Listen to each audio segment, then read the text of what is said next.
హల్లెలూయా, హల్లెలూయా, హల్లెలూయా. నేను అనేక సార్లు చనిపోవలసిన వాడిని. నేను ఒక చెరువులో ట్రాన్స్ఫారానికి అట్లా ట్రాన్స్ఫార్మర్ ఉండి దానికి తీగలు కట్టి లాగుంటే ఆ తీగలకు కరెంట్ వస్తుంది.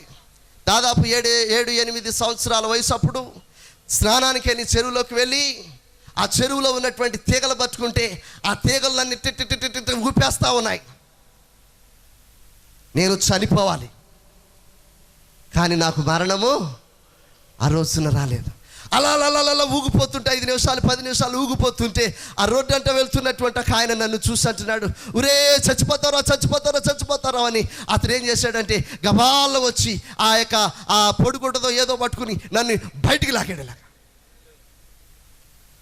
అప్పుడు చనిపోవాలి. నల్లజర్లో అడవిలో మాది ఒక చిన్న ఇల్లు. అది ఆ అడవులాగా ఉండేటువంటి పొలాల మధ్య ఉంటుంది మా ఇల్లు.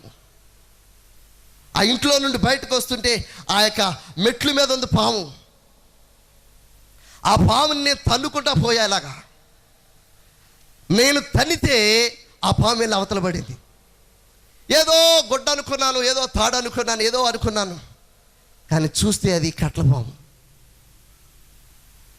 అప్పుడే నేను కరిచి చనిపోవాలి. కానీ దేవుని యొక్క మహాకృప, చనిపోవటం దేవునికి ఇష్టం లేదు. ప్రియా సహోదరి సహోదరుడా, ఈరోజు నేను మీ ఎదుట నిలబడి దేవుని యొక్క వాక్యాన్ని నేను పంచుకోగలుగుతున్నానంటే దేవుడు నా ఎడల చూపించినటువంటి మహాకృప.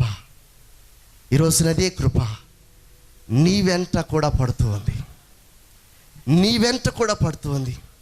నా కుమారి, నా స్వరం ఆలకించు. నా కుమారి, నా మాట ఆలకించు. నా కుమారి, ఇదిగో నా వైపు చూడు. నా కుమారి, నా కుమారుడా, నా వైపు చూడని ఆయన నిన్ను పలకరించి, ఆయన నిన్ను తట్టి, ఆయన వైపు తిరిగి చూసేటట్లుగా చేస్తున్నాడు. ఆయన వైపు అయితే చూస్తున్నావు కానీ ఆయన చెప్పేదానికి నువ్వు లోపడలేని స్థితిలోకి వచ్చేసావు. ప్రియ సహోదరి సహోదరుడా, దేవుని కృప ఈరోజు నిన్ను వెంటాడుతుంది. దేవుని కృప ఏం చేస్తుందండి? దౌర్భాగ్యులను బలవంతులుగా చేస్తుంది. ఏం చేస్తుంది? దౌర్భాగ్యులను బలవంతులుగా చేస్తుంది. ఏంటి కృప అంటే? అయ్యా, నేను నిస్సహాయంగా ఉన్నాను, నిస్సహాయ స్థితిలో ఉన్నాను. అయ్యా, నా వల్ల ఏమీ కాదయ్యా. అయ్యా, నేను దీన స్థితిలో ఉన్నాను. నా బ్రతుకు అయ్యా సరైన స్థితిలో లేదు నాయన. అయ్యో, నేను ఎందుకు పనికిరాను నాయన. నా యొక్క బలహీనతలు అయ్యా నన్ను వెంటాడుతున్నాయి నాయన. అయ్యా, నాలో ఏ బలము లేదు నాయన, నాలో ఉన్న జ్ఞానం నాకు సరిపోదు నాయన అని నీవు ఏయో బలహీనతలు బట్టి, ఏయో యొక్క దౌర్భాగ్యాన్ని బట్టి నీవు కుమిలిపోయి నిస్సహాయ స్థితిలోనికి నీవు వెళ్ళిపోయినప్పుడు కూడా ఆయన ప్రేమ నిన్ను విడవకుండా నిన్ను వెంటాడుతుంది. ప్రియ సహోదరి సహోదరుడా, ఐగుప్తులో ఇశ్రాయేలీలు బానిసలుగా చెరపట్టబడి 400 సంవత్సరాలు కఠినమైనటువంటి బానిసత్వంలో వారు నలిగిపోతూ, కొట్టబడుతూ, చంపబడుతూ, స్త్రీలను చెరపడుతూ వారి యొక్క బ్రతుకులు, ఇశ్రాయేలీల యొక్క బ్రతుకులు ఒక నీచమైనటువంటి బ్రతుకులుగా ఎంచి ఐగుప్తీయులు ఇశ్రాయేలీలను నరక యాతన పెడుతూ ఉంటే వారు దేవుని కొరకు మొరపెట్టారు. వారు దేవుని కొరకు కనిపెట్టారు. వారు దేవుని కొరకు ప్రార్థించారు. వారు దేవుని కొరకు ఆ యొక్క మొరపెట్టి కేకలు వేసి నిట్టూర్పులు విడిచారు. అయితే దేవుడు వారి యొక్క మొరను ఆలకించాడండి. ఇశ్రాయేలీలు అనుకున్నారంట, అయ్యో, మాకు రక్షకుడు వస్తాడని మేము ఎదురు చూస్తూ ఉన్నాం. మమ్మల్ని రక్షించేవారు ఈ బానిస బ్రతుకు నుండి, ఈ చెరపట్టబడిన బ్రతుకు నుండి మమ్మల్ని విడిపించి, ఈ యొక్క ఐగుప్తు యొక్క బానిస సంఖ్యల నుండి మమ్మల్ని విడిపించేటువంటి ఒక రక్షకుడు దేవుడు పంపుతాడని మేము ఎదురు చూస్తున్నాం. అయితే ఇక మాకు విడుదల లేదు అని వారు ఒక నిశ్చయానికి వచ్చేసి, మాకు రక్షకుడు లేదు, ఇక మేము చనిపోవటమే, ఇక మా బ్రతుకులు ఎందుకు ఉపయోగపడవు, మా బ్రతుకులు ఎవరికి విలువైనవి కాదు, మా బ్రతుకులు ఎవరికి ఉపయోగకరమైనవి కాదు, మా బ్రతుకులు నీచమైనవిగా ఎంచుతున్నారు. ఈ నీచమైన బ్రతుకుల కొరకు ఎదురు చూసేవారు కానీ, ఈ నీచమైన బ్రతుకుల కొరకు కనిపెట్టేవారు కానీ, ఈ నీచమైన బ్రతుకుల కొరకు సహాయపడేవారు కానీ ఎవరు లేరని ఇశ్రాయేలీలు నలిగిపోయి వారికై వారు ఒక నిశ్చయానికి వచ్చి, ఇక మేము చనిపోవటమే, చేస్తే ఈ పని చేయటం, చేస్తే ఈ మట్టి పిసుకటం, చేస్తే వీరు చెప్పింది చేయగలగటం, శక్తి లేకపోతే చనిపోవటమే, మాకిక ఆశ లేదు అని, మాకిక ఆశలు లేవని వారు చేతలుడికి నిస్సహాయమైనటువంటి స్థితిలోకి వచ్చినప్పుడు దేవుడు మోషేని పిలిచాడు. మోషే, ఇదిగో నా జనాంగము ఇశ్రాయేలీలు ఐగుప్తులో మగ్గిపోతున్నారయ్యా. వారి దుర అవస్థను నేను చూశాను, వారి నిట్టూర్పులు నేను చూశాను, వారి కన్నీరు గార్చటం నేను చూశాను. ప్రియ సహోదరి సహోదరుడా, ఈ దినం నీ కొరకు ఎవరు లేరని నీవు అనుకుంటున్నావు. కొన్ని దినాలు నేను కూడా అలాగే అనుకున్నా, ప్రభువా నాకెవరు లేరయ్యా, నన్ను ఆదరించేవారు ఎవరు లేరయ్యా, నన్ను చేర్చుకునేవారు ఎవరు లేరయ్యా, నన్ను అర్థం చేసుకునేవారు ఎవరు లేరయ్యా. నేను కష్టపడుతూ ఉంటే నా కష్టాన్ని పంచుకునేవారు కూడా ఎవరు లేరయ్యా. మేము కష్టపడగలిగిన శక్తి ఉంటే కష్టపడటం, మాకు బ్రతకగలిగిన శక్తి ఉంటే బ్రతకటం, లేకపోతే మేము చనిపోవటమే అని నిశ్చయానికి వచ్చి బ్రతకలు చావలేక బ్రతుకుతూ మా జీవితాలను కొనసాగిస్తూ ఉంటే దేవుడు ఆశ్చర్యముగా మాతో మాట్లాడటం ప్రారంభించాడండి. మేము చనిపోవాలి అని 1999 సంవత్సరం నుండి దాదాపు 4 సంవత్సరాలు మేము చనిపోవాలని ఎదురు చూసాం. బందరకాల్లో పడి చనిపోదామా, ఇదిగో రోడ్డు అంటే వెళ్తుంటే కరెంటు వైర్లు ఉన్నాయి, కరెంటు వైర్లు పట్టుకుని చచ్చిపోదామా, లేకపోతే ఎక్కడ దూకి ఎక్కడికి వెళ్ళి చనిపోదామా, నా భార్య నా బిడ్డలు కూడా చనిపోవాలి, ఇక ఈ బ్రతుకులేమని మేము నిశ్చయం చేసుకుంటే, మాకిక ఆశలు లేవని మా చేతలు ఉడిగిపోయి నిస్సహాయమైన స్థితిలోకి వచ్చేస్తే, దేవుడు ఒక దినం బుధవారం ఆరాధనలో దేవుడు నాతో మాట్లాడాడు. నా కుమారుడా, నువ్వెందుకు భయపడుతున్నావు? నా కుమారుడా, నేను నిన్ను విడిచిపెట్టలేదు, నేను నిన్ను ఏర్పరచుకున్నాను, నీవు నా సేవకుడవు, నేను నిన్ను ఏర్పరచుకుని నిన్ను నా సేవకునిగా ఎంచుకున్నాను. నీవు తల్లి గర్భములో పిండముగా రూపింపబడక మునిపే నా కొరకు నేను ఎంచుకున్నానయ్యా. నువ్వు వేదన పడవద్దు, దుఃఖపడవద్దని దేవుడు చెప్పాడు. నిస్సహాయమైన స్థితిలోనికి వెళ్ళిపోయిన మా జీవితాలలో మొట్టమొదటిగా మేము ఆనందం చూసినటువంటి దినము దాదాపు 3.5 సంవత్సరాలు గడిచిపోయిన తర్వాత దేవుడు మాతో మాట్లాడాడు.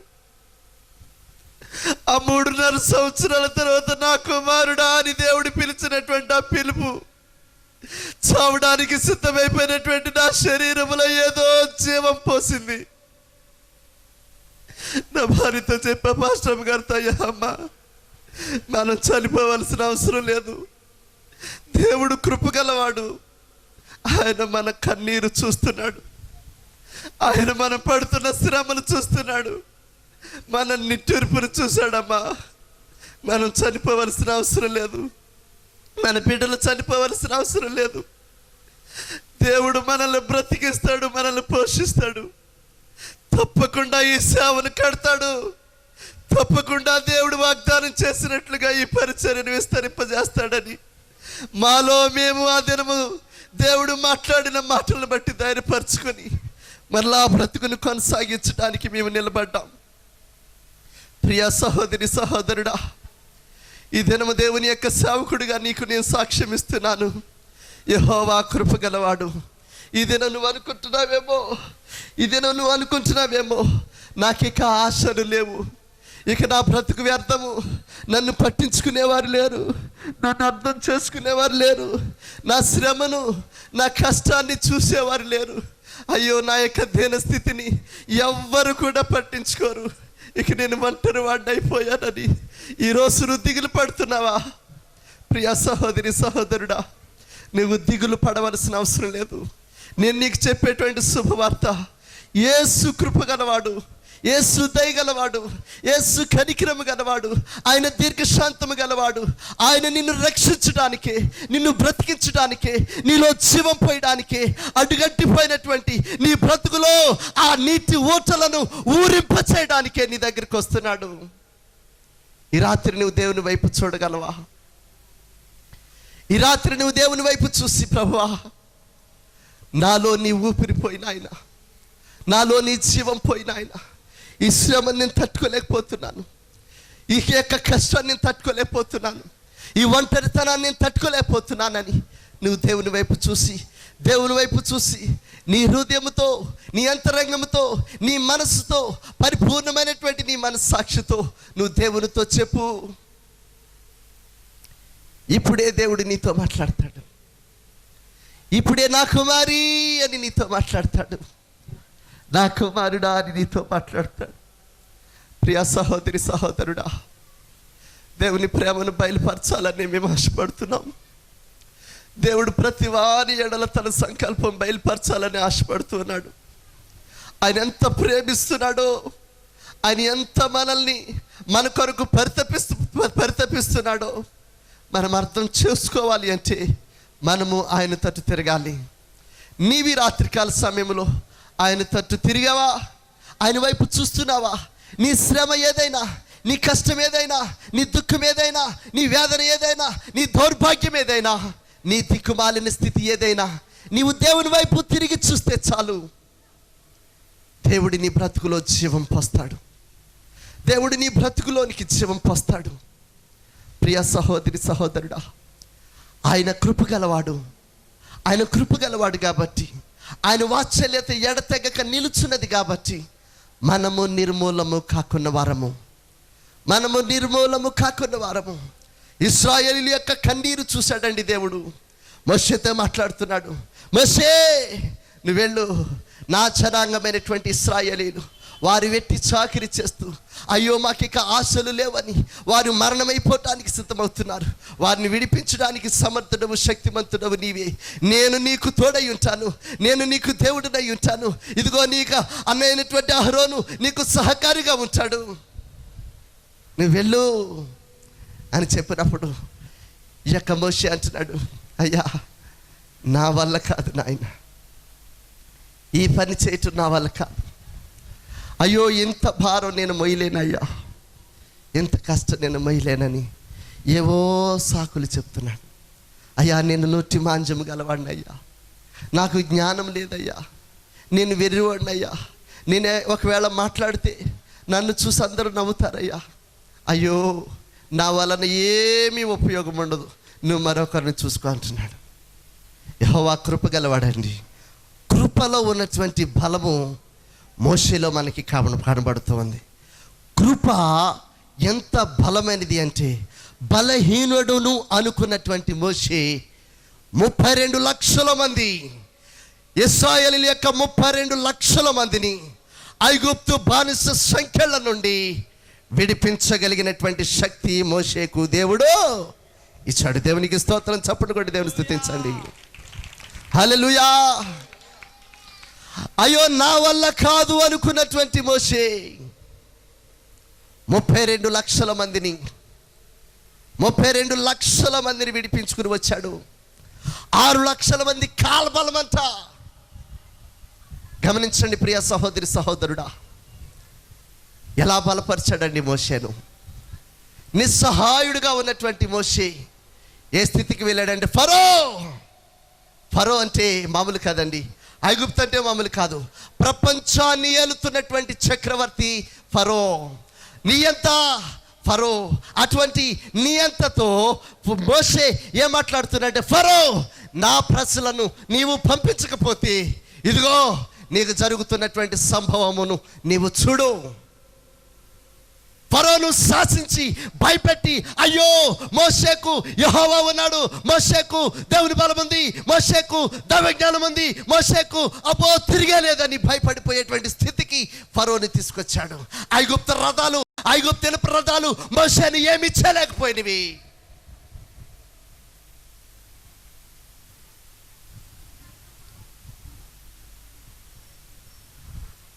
కరడాలతోనూ కత్తులతోనూ గుదిలతోనూ ఏమిటండి అని మాట్లాడడానికి ఆధారం లేకుండా పొడిచి చంపినటువంటి ఐగుప్తీయులు యెహోవా నామమును ఉచ్చరించడానికి భయపడిపోయారు. మోషే నామమును